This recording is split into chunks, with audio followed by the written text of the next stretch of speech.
पूर्णिमा के दिन पूर्णिमा ही थी वो दिन 13/7/22 में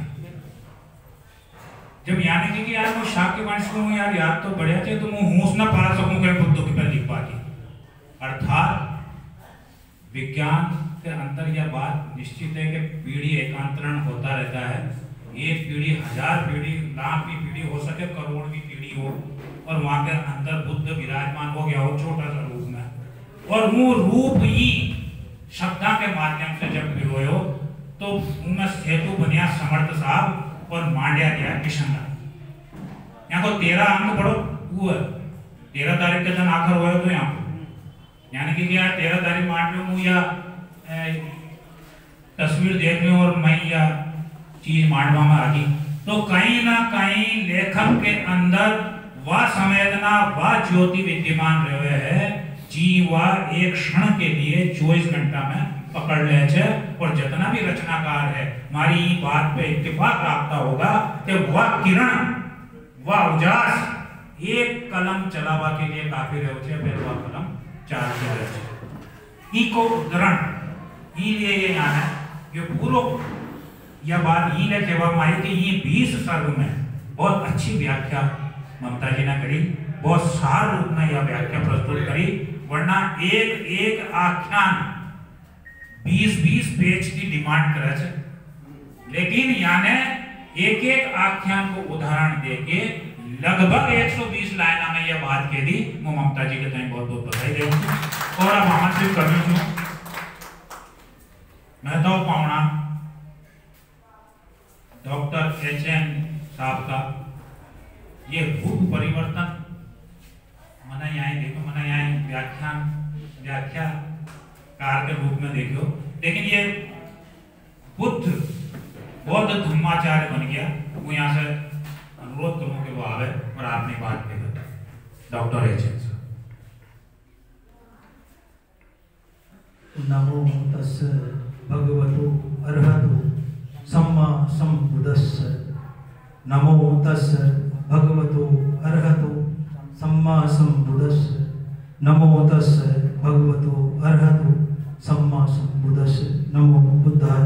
सभी को मंचासीन अतिथिगण, इसमें से अधिकांश परिचित हैं, और अभी जिक्र हो रहा था उस महान हस्ती का राधेश्याम महर साहब का, उन्हें मैं सशक्त नमन करता हूँ और अपनी बात, क्योंकि राधेश्याम महर साहब ने कई हीरों को तराशा है, उसमें मैं भी एक क्योंकि राजकीय महाविद्यालय रामगंज मंडी में उनके साथ रहने का अवसर, तब से मेरी भी यात्रा है, और मैं यहाँ तक अब बहुत धम्माचार्य के रूप में आपके सामने हूँ।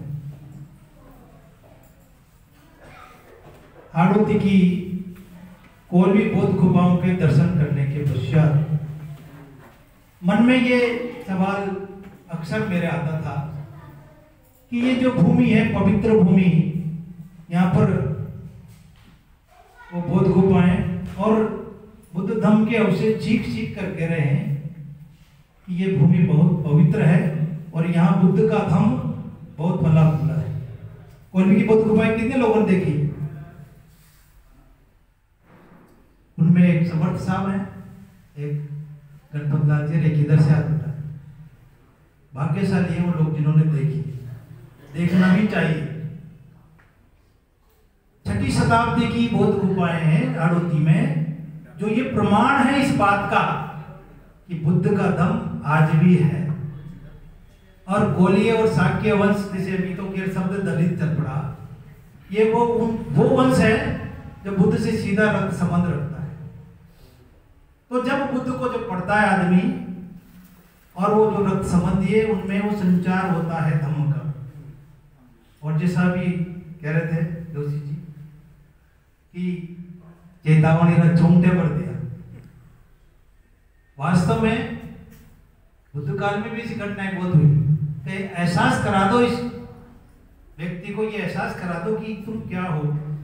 अपने आप से अगर व्यक्ति अपने आप को खोज ले और जान ले तो मैं क्या हूं, तो बहुत बड़ा परिवर्तन होगा। यही परिवर्तन महाकवि किशनलाल जी को, मैंने भी कई बार कहा इसे कुछ लिखो ऐसा, लेकिन समर्थ साहब ने बहुत अच्छे से इनको चुमटे भरा अच्छे से, और बुद्धायन हमारे संकल्प सा है।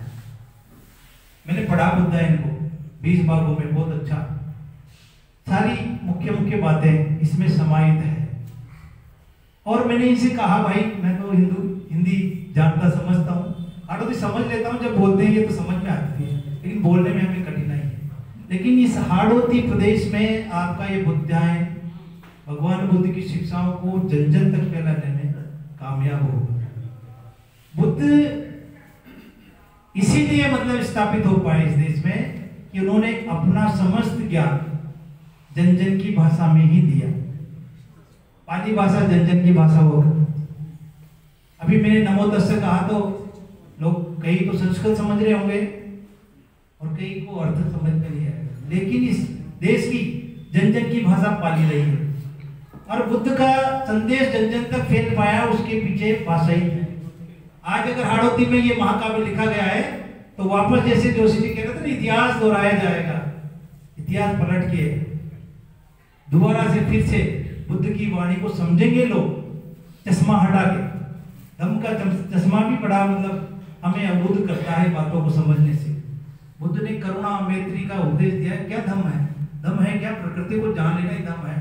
अब ये अलग बात है कि बुद्ध ने लोगों को शिक्षित किया था, वो बौद्ध धम्म के नाम से प्रसिद्ध हुआ, लेकिन ये अवरोध पैदा करते हैं, ये विश्लेषण जो लगा देते हैं धम्म के आगे, बुद्ध धम्म, हिंदू धम्म, ये हमें अवरोध पैदा करते हैं मनुष्य की उन्नति में, धम्म को समझने में। तो इन विश्लेषणों को हटा के हम केवल सत्य और धम्म की बात करें। बुद्ध ने बुद्ध धम्म नहीं कहा, बुद्ध ने धम्म कहा है। धम्म यानी प्रकृति के नियम, जो प्रकृति को जान लेता है। कबीर ने जाना, नानक ने जाना, जितने भी हमारे संत परमात्मा लोग हैं उन्होंने प्रकृति को जाना और प्रकृति से अपने आप को लिंक किया, तो निश्चित रूप से वो विकास का मार्ग खुल जाता है। तो ज्यादा न कहेंगे क्योंकि महाकवि की इस कृति पर विद्वानों के विचार हम जानेंगे। तो मैं तो यही कहता हूँ कि इस हाड़ौती की धरती बहुत पवित्र धरती है और बुद्ध की शिक्षाओं से लबालब है। क्योंकि जाके देखना हाड़ौती में कोलवी की बुद्ध गुफा को जाके देखना, बिना उसके कि भाई हम सब बातें मतलब चश्मा उतार के इस तरह से जाएंगे। हमारे प्रदेश में हाड़ौती के लोग हम हाड़ौती करते रहते हैं, तो हाड़ौती की चीजें तो देख ले। पर्यटन पे भी सरकार बहुत जोर दे रही है, तो देखें और देखें कि 6वीं शताब्दी से लेकर फिर कहाँ गए वो सब, बहुत लोग कहाँ गए, कोई रक्तपात क्रांति नहीं, कोई कुछ नहीं। तो ये परिस्थितियाँ इस तरह की है। बुद्ध ने कहा है 3 चीजें छूट नहीं सकती, सूर्य, चंद्रमा और सत्य, कभी नहीं छूट सकते। इसलिए सत्य प्रकट होकर ही रहेगा और बिना किसी मतलब उसमें, क्योंकि मनुष्य को दुख से मुक्ति चाहिए तो वो ऑटोमेटिकली बुद्ध की शरण में आ जाएगा। जिसे चाहिए दुख से मुक्ति, पहले तो जान ले दुख क्या है, और दुख से समझ में आ गया तो दुख मुक्ति का मार्ग मध्यम मार्ग से श्रेष्ठ कोई मार्ग हो ही नहीं सकता।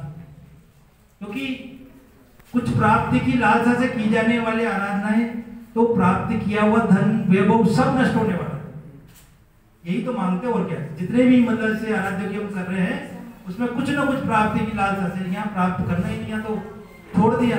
वैभव तो था, बुद्ध बनने से पहले सब कुछ था, यहाँ तो उल्टी गंगा बह रही है कि जैसे हम सब कुछ छोड़ के वापस उस शासन व्यवस्था में आना चाह रहे हैं। तो क्या ये उल्टी गंगा बहाना? बुद्ध से सीखना है कि वैभव है, राजा है, राजकुमार है, सब कुछ है, सब कुछ मिल जाएगा, लेकिन उससे भी आगे होके योगी बन रहे हैं, त्याग कर तो तथागत हुए, सत्यों से अवगत हो गए और पूरी दुनिया की संपदा एक तरफ और त्रिरत्नों की संपदा एक। त्रिरत्न बोलते हैं बुद्ध, धम्म और संघ को त्रिरत्न, इसीलिए त्रिरत्नों की वंदना बोलते हैं। ऐसे नहीं बोलते बुद्ध वंदना, धम्म वंदना, तो त्रिरत्नों की वंदना होती है, त्रिशरणों की शरण जाते हैं, तो सारी संपदा एक तरफ होती है। जब समझ लेते हैं ये सब दुखों के कारण है, ये टिका हुआ नहीं रहने वाला, कोई भी चीज नित्य नहीं है, सब कुछ। तो मैं महाकवि जी को प्रणाम करता हूँ कि आपने हाड़ौती भाषा में ये महाकाव्य उपलब्ध कराया है अब ये लोगों पर निर्भर करता है कि पढ़ें और जाने उस चीज को, लाभ उठाएं, अपने आप को दुख मुक्ति के मार्ग पर ले जाएं। सबका मंगल हो, सबका कल्याण हो। इसी भावना के साथ में भवतु सब मंगलम, भवतु सब मंगलम, भवतु सब, सबका मंगल हो, सबका कल्याण, सारे प्राणी